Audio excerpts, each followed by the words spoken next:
ನಮಸ್ಕಾರ. ಆರೋಗ್ಯ ಮಂಥನ ಮಾತುಕತೆಗೆ ಸ್ವಾಗತ.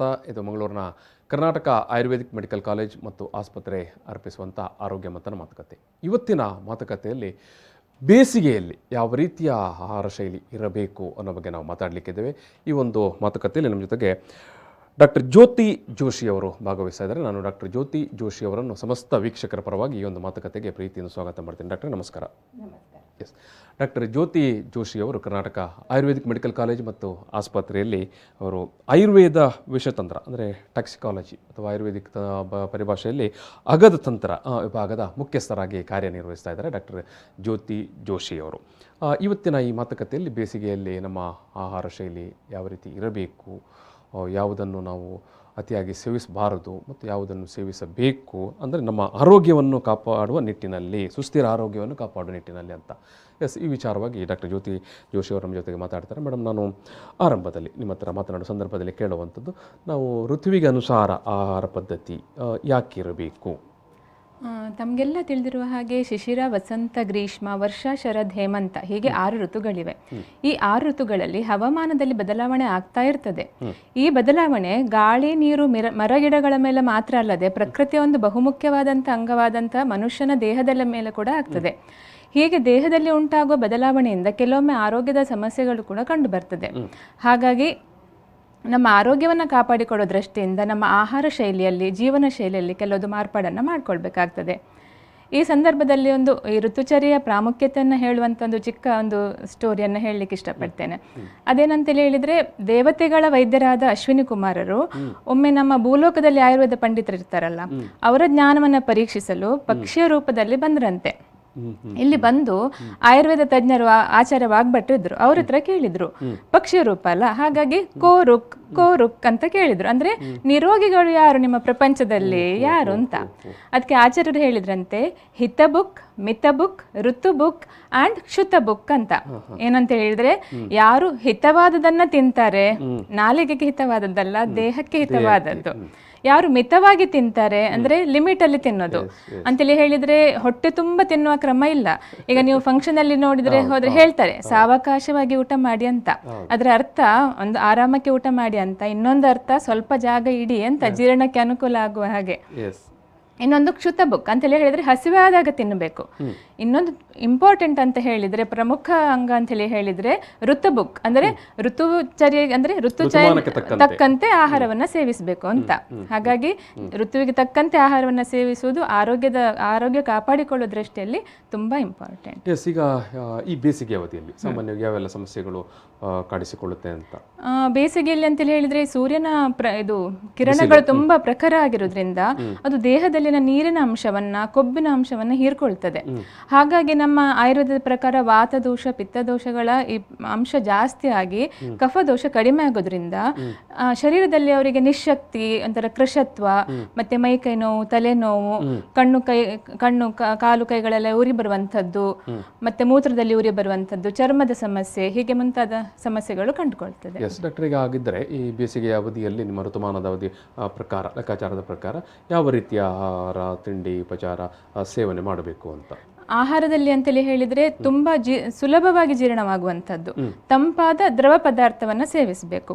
ಮತ್ತೆ ನಾನು ಈಗಾಗಲೇ ಹೇಳಿದಾಗೆ ದೇಹದಲ್ಲಿ ಜಿಡ್ಡಿನ ಅಂಶ ಕಡಿಮೆ ಆಗಿರೋದ್ರಿಂದ ಆಹಾರದಲ್ಲಿ ಸ್ವಲ್ಪ ಕೊಬ್ಬಿನ ಅಂಶ ಇರುವಂತದ್ದು ಸಿಹಿಯಾದ ಆಹಾರವನ್ನ ತಗೊಳ್ಬೇಕು. ಈಗ ಸಿಹಿಯಾದ ಆಹಾರ ಮತ್ತೆ ಕೊಬ್ಬಿನ ಅಂಶ ಇರುವ ಆಹಾರ ಸ್ವಲ್ಪ ಜೀರ್ಣಕ್ಕೆ ಕಷ್ಟ, ಹಾಗಾಗಿ ಅದನ್ನ ಮಿತ ಪ್ರಮಾಣದಲ್ಲಿ ತಗೊಳ್ಳೋದು ಒಳ್ಳೆಯದು. ಮತ್ತೆ ಈಗ ನಮ್ಮಲ್ಲಿ ಹೆಚ್ಚಾಗಿ ನಾವು ಊಟದಲ್ಲಿ ಅನ್ನವನ್ನ ಬಳಸ್ತೇವೆ. ಆ ಅಕ್ಕಿ ಕೆಲವರು ಬೆಳ್ತಕ್ಕಿ ಯೂಸ್ ಮಾಡ್ತಾರೆ, ಕೆಲವರು ಕೊಚ್ಚಲಕ್ಕಿ ಯೂಸ್ ಮಾಡ್ತಾರೆ. ಯಾವುದೇ ಆಗಿರ್ಬೋದು, ಆದ್ರೆ ಅದು ಪುರಾಣವಾಗಿರ್ಬೇಕು. ಅಂದ್ರೆ ಹಳೆಯ ಅಕ್ಕಿ ಜೀರ್ಣಕ್ಕೆ ತುಂಬಾ ಸುಲಭ. ಮತ್ತೆ ಅದಲ್ಲದೆ ಈಗ ನೀವು ಧಾನ್ಯವನ್ನ ಬಳಸುವಾಗ ಹೆಸರು ಬೇಳೆ ತುಂಬಾ ಆರೋಗ್ಯಕರ. ಈಗ ನಾವು ರಸಂ ಮಾಡ್ಬೋದು, ಸಾಂಬಾರ್ ಮಾಡ್ಬೋದು. ಅದು ತೊಗರಿ ಬೇಳೆ ಹಾಕಿ ಮಾಡ್ಬೇಕಂತೇನಿಲ್ಲ, ಹೆಸರು ಬೇಳೆ ಅಥವಾ ಹೆಸರು ಕಾಳು ಹಾಕಿ ಸಹ ಮಾಡ್ಬೋದು. ಮತ್ತೆ ಇನ್ನು ಚಪಾತಿ ತಿನ್ನುವವರು ಗೋಧಿಯನ್ನು ಸಹ ಬಳಸಬಹುದು. ಮತ್ತೆ ರಾಗಿ ಅಂಬಲಿ ತುಂಬಾ ಆರೋಗ್ಯಕರ. ಹಾಗೆ ಇಂಥದನ್ನೆಲ್ಲ ಚಿಕ್ಕ ಚಿಕ್ಕ ಒಂದು ವ್ಯವಸ್ಥೆ ಏರ್ಪಾಡು ಮಾಡಿಕೊಂಡ್ರೆ ಆರೋಗ್ಯಕರವಾಗಿರ್ಬೋದು.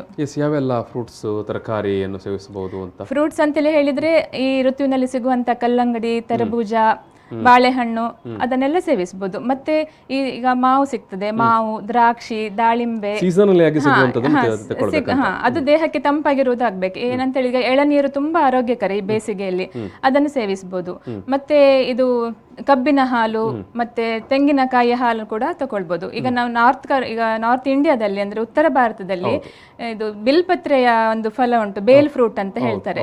ಅದು ತುಂಬಾ ಆರೋಗ್ಯಕರ. ಅಲ್ಲಿ ರೋಡ್ ಸೈಡ್ ಅಲ್ಲಿ ಸಹ ಮಾರ್ಕೊಂಡಿರ್ತಾರೆ. ನಮ್ಮಲ್ಲಿ ಸಹ ಈಗ ಕೆಲವು ಸೂಪರ್ ಮಾರ್ಕೆಟ್ ಅಲ್ಲಿ ಸಿಗ್ತದೆ ಬೇಲ್ ಫ್ರೂಟ್ ಅಂತ. ಅದು ಸ್ವಲ್ಪ ಹಾರ್ಡ್ ಇರ್ತದೆ, ಅದನ್ನು ಓಪನ್ ಮಾಡಿ ಅದನ್ನ ಜ್ಯೂಸ್ ಮಾಡಿ ಕುಡಿಬಹುದು. ಹಳ್ಳಿಯವರಿಗೆಲ್ಲ ಗೊತ್ತಿರುತ್ತೆ, ಹಳ್ಳಿಯವರಿಗೆಲ್ಲ ಗೊತ್ತಿರ್ತದೆ. ಹಾಗೂ ಅದಿಲ್ಲ ಅಂತ ಹೇಳಿ ಹೇಳಿದ್ರೆ ಈಗ ನೆಲ್ಲಿಕಾಯಿ ಕೂಡ ತುಂಬಾ ಆರೋಗ್ಯಕರ, ದೇಹಕ್ಕೆ ತುಂಬಾ ತಂಪನ್ನು ಉಂಟು ಮಾಡ್ತದೆ. ನೆಲ್ಲಿಕಾಯಿ ಜ್ಯೂಸ್ ಕೂಡ ತುಂಬಾ ಉಪಯೋಗಿಸಬಹುದು. ಎಸ್ ಡಾಕ್ಟರ್, ಈಗ ತಂಪಾದ ಪಾನೀಯ ಅಥವಾ ಪಾನಕಗಳು ವಿಚಾರಕ್ಕೆ ಬರುವಾಗ, ಜೊತೆಗೆ ಕಾಮಕಸ್ತೂರಿ ಇದೆಲ್ಲ ವಿಚಾರಕ್ಕೆ ಬರುವಾಗ, ಎಸ್ ಅದು ಯಾವ ರೀತಿಯ ಒಂದು ಸಲಹೆ ಕೊಡ್ತೀರಿ ನೀವು? ಪಾನೀಯಗಳಲ್ಲಿ ಅಂತ ಹೇಳಿದ್ರೆ ನಮ್ಮಲ್ಲಿ ಹೆಚ್ಚಾಗಿ ದ್ರಾಕ್ಷಿಯ ಪಾನಕವನ್ನು ನಾವು ಇದು ಮಾಡ್ತೇವೆ.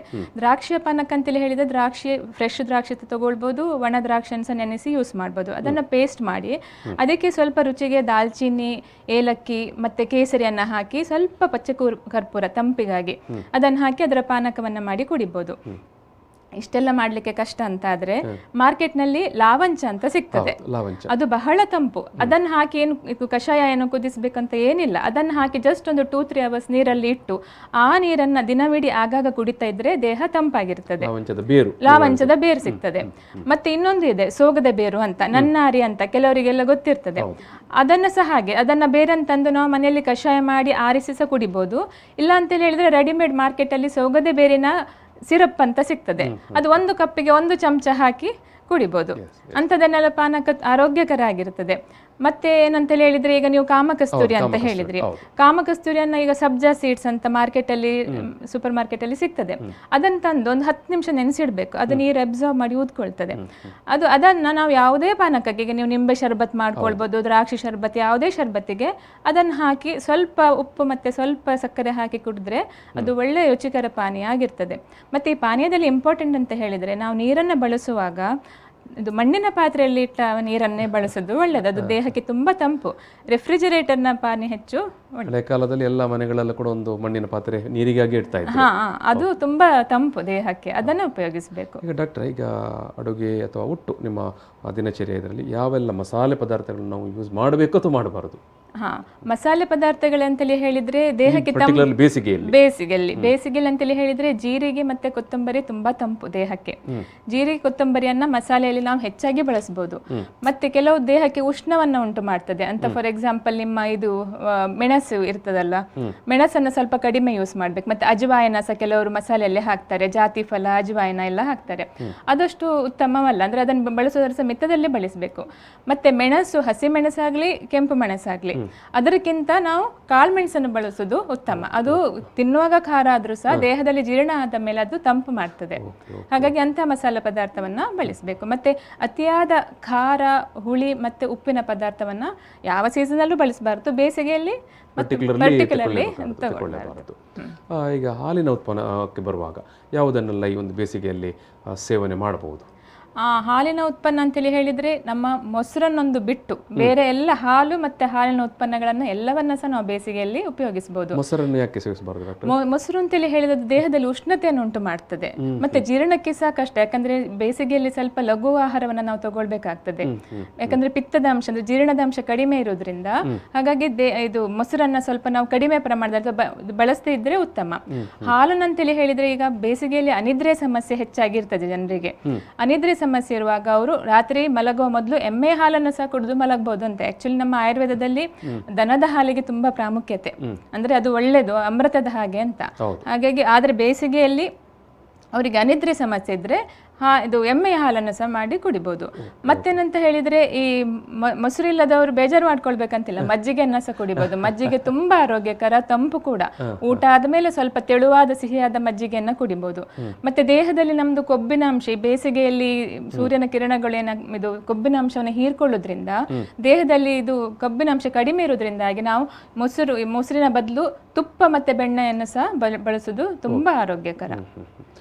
ಎಸ್, ಈಗ ಯಾವ ಆಹಾರಗಳನ್ನು ತೆಕ್ಕೊಳ್ಬಾರದು ಅಂತ ಬೇಸಿಗೆಯಲ್ಲಿ ಪರ್ಟಿಕ್ಯುಲರ್ಲಿ? ಬೇಸಿಗೆಯಲ್ಲಿ ಅಂತೇಳಿ ಹೇಳಿದ್ರೆ ಯಾವುದೆಲ್ಲ ತೆಕ್ಕೊಳ್ಬೋದು ಅಂತೆಲ್ಲ ನೀವು ಹೇಳ್ತಾ ಹೋದ್ರಿ. ಹೌದು.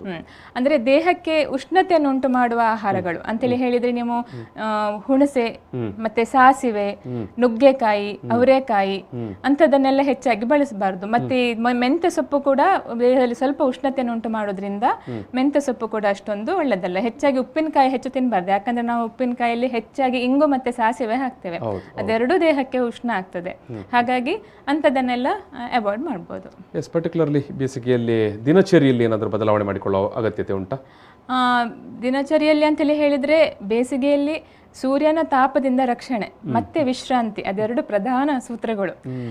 ಅತಿಯಾದ ವ್ಯಾಯಾಮ ಅಥವಾ ದೇಹಕ್ಕೆ ಸುಸ್ತು ಉಂಟು ಮಾಡುವಂತಹ ಒಂದು ಕೆಲಸಗಳು ಅಂಥದ್ದನ್ನೆಲ್ಲ ಹೆಚ್ಚಾಗಿ ಮಾಡ್ಲಿಕ್ಕೆ ಹೋಗ್ಬಾರ್ದು.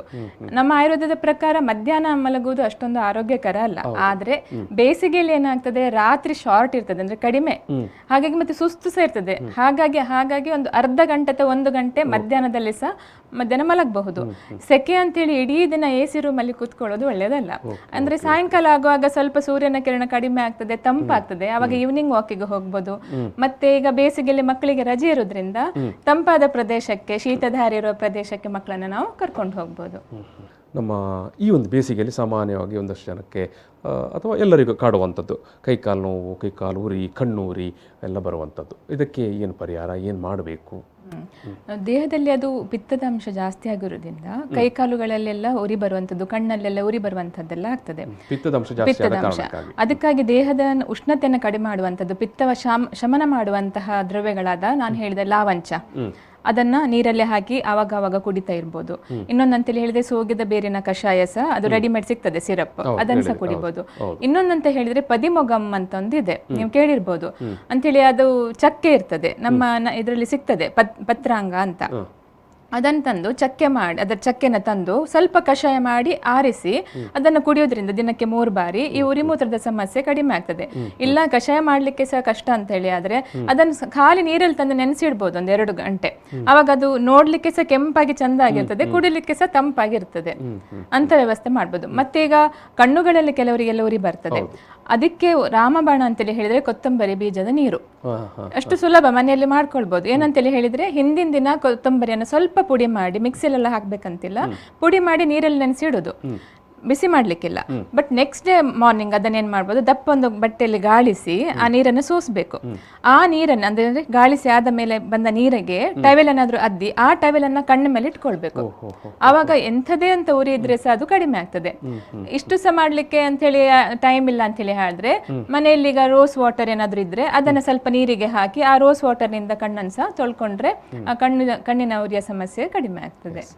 ಈಗ ಸಾಮಾನ್ಯವಾಗಿ ಬೇಸಿಗೆ ಅಂತ ಹೇಳಿದ್ರೆ ತುಂಬಾ ವಿಪರೀತವಾದಂಥ ಬಾಯಾರಿಕೆ ಇರುವಂಥದ್ದು. ಜನರು ಓದಲ್ಲಿ ಬಂದಲ್ಲೆಲ್ಲ ಏನಾದರೂ ಕುಡಿಲಿಕ್ಕೆ ಸಿಗ್ತದಂತ ಕಾಯ್ತಾ ಇರ್ತಾರೆ.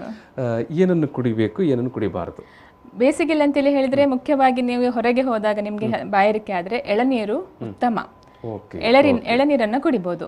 ಅದಿಲ್ಲ ಅಂತೇಳಿ ಹೇಳಿದ್ರೆ ಯಾವುದೇ ಫ್ರೆಶ್ ಜ್ಯೂಸ್ ಅಲ್ಲಿ ಸ್ವಲ್ಪ ಉಪ್ಪು ಮತ್ತೆ ಸಕ್ಕರೆ ಹಾಕಿ ಕುಡಿಯೋದು. ವಿಪರೀತ ಇದು ಹಾಕಬಾರ್ದು, ಉಪ್ಪನ್ನೆಲ್ಲ ಹಾಕಬಾರ್ದು.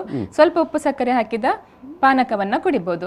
ಮತ್ತೆ ಕೆಲವು ಅಂಗಡಿಗಳಲ್ಲಿ ನಿಮ್ಗೆ ನನ್ನಾರಿಯ ಜ್ಯೂಸ್ ಕೂಡ ಸಿಗ್ತದೆ, ಲಾವಂಚದ ನೀರು ಕೂಡ ಕೆಲವು ಕಡೆಯಲ್ಲಿ ಮಾರ್ತಾರೆ, ಕೆಲವು ಆಯುರ್ವೇದ ಇದರಲ್ಲಿ ಅಂತ ಜ್ಯೂಸ್ ಅನ್ನ ನಾವು ಕುಡಿಬಹುದು. ಹೀಗೆ ಫ್ರೆಶ್ ಮಾಡಿದಂತ ಜ್ಯೂಸ್ ಮತ್ತೆ ನಿಮ್ಮ ಇದು ಎಳನೀರು ಬಹಳ ಉತ್ತಮ. ಕೋಕಮ್ ಅಂತೇಳಿ ಹೇಳಿದ್ರೆ ಅದು ತುಂಬಾ ಉತ್ತಮ ಒಂದು ಇದು ಔಷಧ. ಅದರಲ್ಲಿ ಔಷಧೀಯ ಗುಣಗಳು ಕೂಡ ಇವೆ, ಪೌಷ್ಟಿಕಾಂಶಗಳು ಕೂಡ ಇವೆ. ಆ ಕೋಕಮ್ ಅಂತ ಈಗ ಕೆಲವು ಕಡೆ ಅದ್ರ ರೆಡಿಮೇಡ್ ಪಾನಕ ಮಾಡಿ ಇದ್ರ ಸಿರಪ್ ಸಿಗ್ತದಲ್ಲ, ಅದನ್ನ ಪಾನಕ ಮಾಡಿ ಕುಡಿಬಹುದು. ಇಲ್ಲ ಅಂತೇಳಿ ಹೇಳಿದ್ರೆ ನಾವು ಗೃಹಿಣಿಯರು ಏನ್ ಮಾಡ್ಬೇಕಂತೇಳಿ ಹೇಳಿದ್ರೆ ಆ ಕೋಕಮ್ ಸಿಗುವಾಗ ಅದನ್ನ ತಂದು ಒಣಗಿಸಿ ಬಿಸಿಲಲ್ಲಿ ಒಣಗಿಸಿ ಸಂರಕ್ಷಿಸಿಟ್ಕೊಳ್ಬೇಕು. ಬೇಕಾದಾಗ ಆ 2-3 ತುಂಡನ್ನ ಸಿಪ್ಪೆಯನ್ನ ನೀರಿನಲ್ಲಿ ನೆನೆಸಬೇಕು. ನೆನೆಸಿ ಅದನ್ನು ಚಂದ ಮಾಡಿ ಹಿಂಡಿ ಆ ನೀರಿಗೆ ಸ್ವಲ್ಪ ಇದು ಕೊತ್ತಂಬರಿ ಅಂದ್ರೆ ಧನಿಯಾ, ಇದು ಫ್ರೆಶ್ ಕೊರಿಯಾಂಡರ್ ಅದನ್ನು ಹಾಕಿ ಮತ್ತೆ ಸ್ವಲ್ಪ ಉಪ್ಪು ಮತ್ತೆ ಸಕ್ಕರೆ ಹಾಕಿ ಅದರ ಇದನ್ನ ನಾವು ಪಾನವನ್ನು ಕುಡಿಬಹುದು. ಮತ್ತೆ ಇನ್ನು ಕೆಲವರು ಅದರ ಮಜ್ಜಿಗೆ ಅದಕ್ಕೆ ಆಡ್ ಮಾಡಿ, ಇದಕ್ಕೆ ಈ ಕೋಕಮ್ ಇದಕ್ಕೆ ಪಾನಕ್ಕೆ ಸ್ವಲ್ಪ ಮಜ್ಜಿಗೆ ಹಾಕಿ ಮಸಾಲ ಮಜ್ಜಿಗೆ ಸಹ ಮಾಡ್ತಾರೆ. ಅದು ತುಂಬಾ ಟೇಸ್ಟಿ ಆಗುತ್ತೆ, ಆರೋಗ್ಯಕರ ಕೂಡ. ಇಲ್ಲ ಅಂತ ಹೇಳಿದ್ರೆ ನೀವು ಸ್ವಲ್ಪ ಜೀರಿಗೆ ಮತ್ತೆ ಇದು ತೆಂಗಿನ ತುರಿ ಅದಕ್ಕೆ ಹಾಕಿ ತಂಬಳಿ, ನಮ್ಮಲ್ಲೆಲ್ಲ ತಂಬಳಿ ಸಹ ತುಂಬಾ ಇಷ್ಟ ಆಗ್ತದೆ, ನೋಡ್ಲಿಕ್ಕೆ ನೋಡ್ಲಿಕ್ಕೆ ಕೆಂಪು ಪಿಂಕ್ ಕಲರ್ ಇರ್ತದೆ, ಆರೋಗ್ಯಕರ ಕೂಡ ಅದು. ಕೋಕಂ ಪಾನೀಯ ತುಂಬಾ ಒಳ್ಳೆಯದು ಆರೋಗ್ಯಕ್ಕೆ. ಮತ್ತು ಇನ್ನೊಂದು ಸಮಸ್ಯೆ ಬೇಸಿಗೆಯದ್ದು ಅಂತ ಹೇಳಿದ್ರೆ ಮೈ ಕೈಯೆಲ್ಲ ಸುಟ್ಟೋದಾಗೆ, ಕಪ್ಪಾದಾಗೆ, ತುಂಬ ಬಿಸಿಲಿಗೆ ಹೋದಾಗೆಲ್ಲ ಆಗುತ್ತೆ ಅಂತ ಸಂದರ್ಭದಲ್ಲಿ ಏನು ಮಾಡಬೇಕು? ಅದು ಒಂಥರ ಟ್ಯಾನಿಂಗ್ನ ಸಮಸ್ಯೆ ಬಂದ ಅದಕ್ಕೆ ಏನು ಮಾಡಬೇಕು ಅಂತ ಹೇಳಿದ್ರೆ, ಆದಷ್ಟು ನಾವು prevention is better then cure. ಹಾಗಾಗಿ ಬಿಸಿಲಿಗೆ ಹೋಗೋ ಮೊದಲು ಸುಲಭ ಉಪಾಯ ಅಂತ ಹೇಳಿದ್ರೆ, ಎಳ್ಳೆಣ್ಣೆ ಇರುತ್ತಲ್ವಾ, ಅದಕ್ಕೆ ಸ್ವಲ್ಪ ಒಂದು ಚಿಟಿಕೆಯಷ್ಟು ಪಚ್ಚೆ ಕರ್ಪೂರ ಹಾಕಿ ಅದನ್ನ ಮುಖಕ್ಕೆ ಮೈಗೆ ಸಾರಿ ಲೇಪ ಮಾಡ್ಕೊಂಡು ಹೋದ್ರೆ ಎಂತ ಸನ್ ಟ್ಯಾನಿಂಗ್ ಕೂಡ ಆಗುದಿಲ್ಲ. ಬಟ್ ಆ ಪ್ರಾಬ್ಲಮ್ ಅಂತ ಹೇಳಿದ್ರೆ ಕೆಲವರಿಗೆ ಅದು ಅಂಟು ಜಿಡ್ಡು ಅಂತ ಆಗ್ತದೆ. ಹಾಗಂತಾದ್ರೆ ಬಿಸಿಲಿಂದ ವಾಪಸ್ ಬಂದ ಮೇಲೆ ದನದ ಹಾಲು, ಶುದ್ಧ ದನದ ಹಾಲು ಬಿಸಿ ಮಾಡದ್ದು ಹಸಿ ದನದ ಹಾಲನ್ನ ಲೇಪ ಮಾಡ್ಕೊಳ್ಳೋದ್ರಿಂದ ಆ ಚರ್ಮ ಇದು ಕಪ್ಪಾಗುವ ಸಮಸ್ಯೆ ಕಡಿಮೆ ಆಗ್ತದೆ.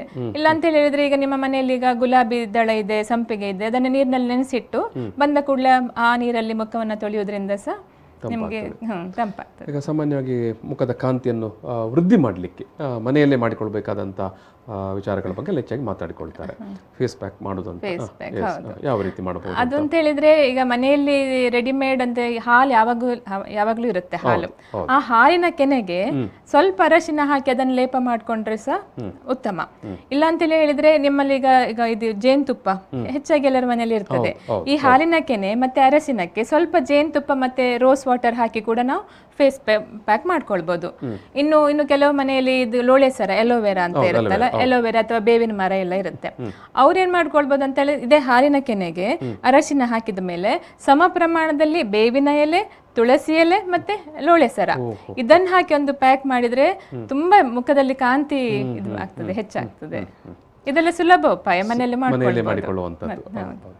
ಡಾಕ್ಟರ್, ಆಮೇಲೆ ಈಗ ಬೇಸಿಗೆಯಲ್ಲಿ ಸಾಮಾನ್ಯವಾಗಿ ಬೆವರುವಂಥದ್ದು, ಅದು ಬೆವರಿದಾಗ ದುರ್ಗಂಧ ಬರುತ್ತೆ ಅನ್ನುವಂಥ ಕಂಪ್ಲೇಂಟ್ ಕೂಡ ಇರುತ್ತೆ. ಏನು ಮಾಡಬೇಕು ಅದಕ್ಕೆ? ಬೆವರಿನ ದುರ್ಗಂಧಕ್ಕೆ ಕಾರಣ ಅಂತೇಳಿ ಹೇಳಿದ್ರೆ, ಶರೀರದಲ್ಲಿರುವ ಪಿತ್ತದ ಅಂಶ ಜಾಸ್ತಿ ಆಗಿರೋದ್ರಿಂದ ಬೆವರು ಸಹ ಜಾಸ್ತಿ ಆಗಿ ಇದು ದುರ್ಗಂಧ ಸಹ ಬರ್ತದೆ. ಹಾಗಾಗಿ ಅದಕ್ಕೆ ನಾವು ಏನು ಹೇಳ್ತೇವೆ, ಶ್ರೀಗಂಧದ ಪೌಡರ್ ಸಿಗ್ತದೆ. ಆ ಶ್ರೀಗಂಧದ ಪೌಡರ್ ಅನ್ನ ಲೇಪ ಮಾಡ್ಕೊಳ್ಬಹುದು. ಇಲ್ಲ ಅಂತೇಳಿ ಹೇಳಿದ್ರೆ, ನಮ್ಮ ಇದು ಸ್ನಾನ ಮಾಡುವ ನೀರಿಗೆ ಸ್ವಲ್ಪ ತುಳಸಿ ಎಲೆ ಮತ್ತೆ ಇದು ಗುಲಾಬಿಯ ದಳ ಹಾಕಿ ಆ ನೀರಲ್ಲಿ ಸ್ನಾನ ಮಾಡೋದ್ರಿಂದ ಸಹ ದುರ್ಗಂಧದ ಸಮಸ್ಯೆಗೆ ಪರಿಹಾರ ಸಿಗ್ತದೆ. ಇಲ್ಲ ಅಂತೇಳಿ ಹೇಳಿದ್ರೆ, ಇಂಪಾರ್ಟೆಂಟ್ ಆಗಿ ಇಂಟರ್ನಲ್ಲಿ ನೀವು ಸ್ವಲ್ಪ ಇದು ಲಾವಂಚದ ನೀರಿನ ಇದು ನೀರು ಮತ್ತೆ ಸೋಗದ ಬೇರಿನ ಇದು ನೀರು ಪಾನಕ ಕುಡಿದ್ರೆ ಅದು ದುರ್ಗಂಧದ ಸಮಸ್ಯೆನ ನಾವು ನಿವಾರಿಸ್ಕೊಳ್ಬಹುದು. ಬೇಸಿಗೆಯಲ್ಲಿ ನೀವು ಆರಂಭದಲ್ಲಿ ಕೂಡ ಹೇಳಿದ್ರಿ, ವಿಪರೀತವಾದಂಥ ಆಯಾಸ ಕಾಡುವಂಥದ್ದು. ಈ ಆಯಾಸಕ್ಕೆ ಏನು ಪರಿಹಾರ ಬೇಸಿಗೆಯಲ್ಲಿ? ಆಯಾಸಕ್ಕೆ ಏನು ಪರಿಹಾರ ಅಂತ ಹೇಳಿದ್ರೆ, ಈಗ ನಮ್ಮ ಇದು ಹೊರಗೆ ಹೋದಾಗೆಲ್ಲ ನೀವು ಒಂದೊಂದು ಎಳ್ನೀರು ಕುಡಿದ್ರೆ ಅಷ್ಟೊಂದು ಆಯಾಸ ಆಗುದಿಲ್ಲ. ಅದು ತುಂಬಾ ಉತ್ತಮ ಇದಾಗಿ ಕೆಲಸ ಮಾಡ್ತದೆ. ಇನ್ನೊಂದಂತ ಹೇಳಿದ್ರೆ, ಹೀಗೆ ಅಂದ್ರೆ ಎಳ್ನೀರಿಂದ ಕೂಡ ಸರಿ ಆಗುದಿಲ್ಲ, ವಿಪರೀತ ಸುಸ್ತು, ಕೆಲಸ ಮಾಡ್ಲಿಕ್ಕೆ ಆಗುದಿಲ್ಲ ಅಂತ ಹೇಳಿ ಅಂತ ಸಂದರ್ಭದಲ್ಲಿ ಸ್ವಲ್ಪ ನಾವೀಗ ಅಶ್ವಗಂಧ, ಹಿರೇಮದ್ದಿನ ಬೇರು ಅಂತ ಸಿಗ್ತದೆ. ಅಶ್ವಗಂಧ ಈಗ ಕೋವಿಡ್ ಟೈಮ್ ಅಲ್ಲೆಲ್ಲ ಫೇಮಸ್ ಆಗಿತ್ತಲ್ವಾ, ಆ ಅಶ್ವಗಂಧವನ್ನ ತಂದು ಮನೆಯಲ್ಲಿ ಅದರ ಕಷಾಯ ಮಾಡಿ, ಕಷಾಯ ಅಂತೇಳಿ ಹೇಳಿದ್ರೆ ಏನಿಲ್ಲ, ಒಂದು ಚಮಚ ಇದಕ್ಕೆ ಒಂದು ಲೋಟ ನೀರಿಗೆ ಒಂದು ಚಮಚ ಹಾಕಿ ಕುದಿಸಿ ಅದಕ್ಕೆ ಸ್ವಲ್ಪ ಹಾಲು, ಸಕ್ಕರೆ ಮತ್ತೆ ಸ್ವಲ್ಪ ಏಲಕ್ಕಿ ಹಾಕಿ ಕುಡಿದ್ರೆ ಎಂತ ಆಯಾಸ ಇದ್ರೆ ಸಹ ಸರಿ ಹೋಗ್ತದೆ. ಬೇಸಿಗೆಯಲ್ಲಿ ಸ್ವಲ್ಪ ಕೆಲಸ ಮಾಡಿದಾಗ ಮೈ ಕೈ ನೋವು ಅಥವಾ ಜ್ವರ ಕಾಡುವಂಥದ್ದು ಇರ್ತದೆ. ಏನು ಪರಿಹಾರ ಮಾಡಿಕೊಳ್ಬೇಕು ಮನೆಯಲ್ಲಿ? ಏನಾದರೂ ಪರಿಹಾರ ಅಂತೇಳಿ ಹೇಳಿದ್ರೆ, ಮೇನ್ ಆಗಿ ಅದು ಮಕ್ಕಳಲ್ಲಿ ಕಂಡು ಬರ್ತದೆ. ಅವರು ವಿಪರೀತ ಸೆಕೆಯಲ್ಲಿ ಅಥವಾ ಬಿಸಿಲಲ್ಲಿ ಆಟ ಆಡ್ತಾರೆ. ಹಾಗೆ ಮನೆಗೆ ಬಂದ ಕೂಡಲೇ ಅವರಿಗೆ ಮತ್ತೆ ಜ್ವರ ಎಲ್ಲ ಕಾಣಿಸ್ಕೊಳ್ಳೋದುಂಟು. ಅಂತ ಸಂದರ್ಭದಲ್ಲಿ ಏನ್ ಮಾಡ್ಬೋದು ಅಂತೇಳಿ ಹೇಳಿದ್ರೆ, ನಾವು ಮೊದಲು ಅವರಿಗೆ ವಿಶ್ರಾಂತಿ ಇಂಪಾರ್ಟೆಂಟ್, ವಿಶ್ರಾಂತಿ ಸಲಹೆ ಮಾಡಬೇಕು. ಮತ್ತೆ ಇದು ಲಘುವಾದ ಆಹಾರ, ಜೀರ್ಣಕ್ಕೆ ಸುಲಭವಾದ ಆಹಾರ ತಗೊಳ್ಬೇಕು. ಇನ್ನೊಂದಂತ ಹೇಳಿದ್ರೆ, ಈಗ ಎಲ್ಲರ ಮನೆಯಲ್ಲಿ ಅಮೃತ ಬಳ್ಳಿ ಇರ್ತದೆ. ಆ ಅಮೃತ ಬಳ್ಳಿಯ 1 ಅಥವಾ 2 ಇಂಚು ಅಮೃತ ಬಳ್ಳಿಯನ್ನ ತಕೊಂಡು ನೀರಿನಲ್ಲಿ ಹಾಕಿ ಚೆನ್ನಾಗಿ ಕುದಿಸಿ ಅದರ ಕಷಾಯವನ್ನ ದಿನಕ್ಕೆ 2 ಬಾರಿ ಕೊಟ್ರೆ 2 ದಿನದಲ್ಲಿ ಆ ಜ್ವರ ಮಾಯ ಆಗ್ತದೆ. ಇಲ್ಲ ಅಂತೇಳಿ ಹೇಳಿದ್ರೆ, ಅದು ಬೇರೆ ಕಾರಣಗಳಿಂದ ಸಹ ಇರ್ಬೋದು. 2 ದಿನದ ನಂತರ ಸಹ ಜ್ವರ ಉಂಟು ಅಂತ ಆದ್ರೆ ಹತ್ತಿರದ ಒಂದು ಆಯುರ್ವೇದ ತಜ್ಞರನ್ನ ಭೇಟಿ ಮಾಡಿ ಸರಿಯಾದ ಪರೀಕ್ಷಿಸಿ ಇದು ಮದ್ದು ತಗೊಳ್ಳೋದು ಉತ್ತಮ. ಖಂಡಿತ. ಇದು ಡಾಕ್ಟರ್, ಈಗ ಅನೇಕ ವಿಚಾರಗಳನ್ನು ನೀವು ಆಹಾರದ ವಿಚಾರ ಬಗ್ಗೆ ಎಲ್ಲ ಹೇಳಿದ್ರಿ. ಈಗ ಮನಸ್ಸಿನ ಈ ಒಂದು ಬೇಸಿಗೆಯಲ್ಲಿ ಲವಲವಿಕೆಯಿಂದ ಇರಬೇಕಿದ್ರೆ ಏನು ಮಾಡಬೇಕು? ನೀವು ಹೇಳಿದ ಹಾಗೆ ಶರೀರ ಹೇಗೂ ಲವಲವಿಕೆಯಿಂದ ಇರ್ತದೆ, ಹಾಗೆ ಮನಸ್ಸು ಕೂಡ ಚೈತನ್ಯಮಯವಾಗಿರಬೇಕು. ಅದಕ್ಕೆ ಏನು ಮಾಡ್ಬೋದು ಅಂತೇಳಿ ಹೇಳಿದರೆ, ಉತ್ತಮ ಔಷಧಿ ಅಂತೇಳಿ ಹೇಳಿದರೆ ಬೂದುಗುಂಬಳ. ಬೂದುಗುಂಬಳ ಅಂತ ಹೇಳ್ತೇವಲ್ಲ ಅದು, ಅದರ ರಸ, ಅದರ ಅಂದ್ರೆ ಅದು ತುಂಬಾ ಔಷಧೀಯ ಗುಣಗಳು ಉಂಟು ಅದರಲ್ಲಿ. ಅದಲ್ಲದೆ ಅದು ದೇಹದ ಉಷ್ಣತೆಯನ್ನು ಕಡಿಮೆ ಮಾಡಿ ದೇಹ ಮತ್ತೆ ಮನಸ್ಸು ಎರಡು, ಅದು ಸಾತ್ವಿಕ ಆಹಾರ, ಮನಸ್ಸನ್ನು ಕೂಡ ಶಾಂತಿಯಲ್ಲಿ ಲವಲವಿಕೆಯಿಂದ ಇರಿಸುವ ಹಾಗೆ ಮಾಡ್ತದೆ. ಯೂಶಲಿ ನಾವು ಯಾವಾಗ ತಂಪಾದ ಆಹಾರ ತಗೊಳ್ತೇವೆ ಅದು ದೇಹಕ್ಕೆ ಮಾತ್ರ ಅಲ್ಲ, ಮನಸ್ಸಿಗೆ ಸಹ ತಂಪಾಗಿರ್ತದೆ. ಈ ಬೂದುಗುಂಬಳದ ಸ್ಪೆಷಾಲಿಟಿ ಏನಂತೇಳಿ ಹೇಳಿದ್ರೆ ಇದರಲ್ಲಿ ಪೌಷ್ಟಿಕಾಂಶದ ಒಟ್ಟಿಗೆ ಔಷಧೀಯ ಗುಣಗಳಲ್ಲದೆ ಮತ್ತೆ ಇದು ದೇಹದಲ್ಲಿ ಏನು ಲವಲವಿಕೆಯನ್ನ ಚೈತನ್ಯವನ್ನು ಉಂಟು ಮಾಡುವಂತಹ ಗುಣಗಳಿವೆ. ಅದನ್ನು ಒಂದು 50 ಗ್ರಾಮ್ಸ್ ಅಷ್ಟು, ಒಂದು ಮುಷ್ಟಿ ಬರುವಷ್ಟು ಅದರ ಬೂದುಗುಂಬಳವನ್ನ ಕಟ್ ಮಾಡಿ ಸಿಪ್ಪೆ ತೆಗೆದು ಅದನ್ನು ಬೇಯಿಸ್ಲಿಕ್ಕೆ ಏನಿಲ್ಲ, ಹೀಗೆ ಮಿಕ್ಸಿಯಲ್ಲಿ ರನ್ ಮಾಡಿ ಅದನ್ನ ಸೋಸಿ ಅದಕ್ಕೆ ಸ್ವಲ್ಪ ಉಪ್ಪು ಮತ್ತೆ ಸಕ್ಕರೆ ಹಾಕಿ ಕುಡಿದ್ರೆ ಇಡೀ ದಿನ ಯಾವತ್ತೂ ಸಹ ಮನಸ್ಸು ಚೈತನ್ಯಮಯವಾಗಿ ಲವಲವಿಕೆಯಿಂದ ಇರ್ತದೆ. ಇದು ಬೇಸಿಗೆಯಲ್ಲಿ ಅಂತಲ್ಲ, ಯಾವ ಸೀಸನ್ ಅಲ್ಲಿ ಕೂಡ ಮಾಡ್ಬೋದು. ಬೆಳಿಗ್ಗೆ ಖಾಲಿ ಹೊಟ್ಟೆಲಿ, ಬಿಫೋರ್ ಫುಡ್ ಖಾಲಿ ಹೊಟ್ಟೆಲಿ ತಕೊಳ್ಳೋದು ತುಂಬಾ ಉತ್ತಮ. ಇನ್ನೊಂದು ಇದ್ರದ್ದು ಅಡ್ವಾಂಟೇಜ್ ಏನಂತ ಹೇಳಿದ್ರೆ, ನಾವು ದಿನನಿತ್ಯ ಈಗ ಗಾಳಿಯ ಮೂಲಕ, ನೀರಿನ ಮೂಲಕ, ಮುಖ್ಯವಾಗಿ ಆಹಾರದ ಮೂಲಕ ಬೇರೆ ಬೇರೆ ತರದ ವಿಷ ಪದಾರ್ಥವನ್ನ ನಾವು ಸೇವಿಸ್ತೇವೆ. ಆ ವಿಷ ಪದಾರ್ಥದ ಪ್ರಭಾವ ಕೂಡಲೇ ಕಾಣಿಸದೇ ಇರ್ಬೋದು, ಮತ್ತೆ ಮುಂದೆ ಏನೆಲ್ಲ ಕಾಯಿಲೆಗಾಗಿ ಬರ್ತದೆ. ಹಾಗಾಗಿ ಈ ಒಂದು ಬೂದುಗುಂಬಳದ ರಸ ದೇಹದಲ್ಲಿರೋ ಏನೇ ವಿಷ ಪದಾರ್ಥ ಇದ್ರೂ ಸಹ ಅದನ್ನ ಹೊರಗೆ ಹಾಕ್ತದೆ, ಡಿಟಾಕ್ಸಿಫೈ ಮಾಡ್ತದೆ. ಹಾಗಾಗಿ ಸಾತ್ವಿಕ ಕೂಡ ಮತ್ತೆ ಆರೋಗ್ಯಕರ ಕೂಡ. ತುಂಬ ಒಳ್ಳೆಯ ವಿಚಾರಗಳನ್ನು ಹಂಚಿಕೊಂಡ್ರೆ ಡಾಕ್ಟರೇ. ನಾನು ಈ ಒಂದು ಮಾತುಕತೆಯಲ್ಲಿ ಸಮಾಪನ ಮಾಡ್ತಿದ್ದೇನೆ. ಈ ಒಂದು ಮಾತುಕತೆಯನ್ನು ಸಮಾಪನ ಮಾಡೋ ಸಂದರ್ಭದಲ್ಲಿ ಸಮಸ್ತ ವೀಕ್ಷಕರ ಪರವಾಗಿ ನಿಮಗೆ ಪ್ರೀತಿಪೂರ್ವಕ ಧನ್ಯವಾದಗಳು. ವೀಕ್ಷಕರೇ, ಇವತ್ತಿನ ಈ ಒಂದು ಮಾತುಕತೆಯಲ್ಲಿ ಬೇಸಿಗೆಯಲ್ಲಿ ನಮ್ಮ ಆರೋಗ್ಯವನ್ನು ಯಾವ ರೀತಿ ಕಾಪಾಡಿಕೊಳ್ಬೇಕು, ದೇಹದ ಆರೋಗ್ಯ ಜೊತೆಗೆ ಮಾನಸಿಕ ಆರೋಗ್ಯ ಎರಡನ್ನು ಕೂಡ ಯಾವ ರೀತಿ ಕಾಪಾಡಿಕೊಳ್ಬೇಕು ಅನ್ನೋ ನಿಟ್ಟಿನಲ್ಲಿ ಡಾಕ್ಟರ್ ಜ್ಯೋತಿ ಜೋಶಿಯವರು ಕರ್ನಾಟಕ ಆಯುರ್ವೇದಿಕ್ ಮೆಡಿಕಲ್ ಕಾಲೇಜು ಮತ್ತು ಆಸ್ಪತ್ರೆಯ ಅಗತ್ಯತಂತ್ರ ಭಾಗದ ಮುಖ್ಯಸ್ಥರು ಅನೇಕ ವಿಚಾರಗಳನ್ನು ತುಂಬ ಎಲ್ಲರೂ ಕೂಡ ಮನಪೂರ್ವಕವಾಗಿ ಅಳವಡಿಸಿಕೊಳ್ಳಬೇಕಾದಂಥ ವಿಚಾರಗಳನ್ನು ನಮ್ಮ ಮುಂದೆ ಇಟ್ಟಿದ್ದಾರೆ. ನಾನು ಅವರಿಗೆ ಮತ್ತೊಮ್ಮೆ ಧನ್ಯವಾದವನ್ನು ಅರ್ಪಿಸಿ ಈ ಒಂದು ಮಾತುಕತೆಯಲ್ಲಿ ಸಮಾಪನ ಮಾಡ್ತೇನೆ. Thank you.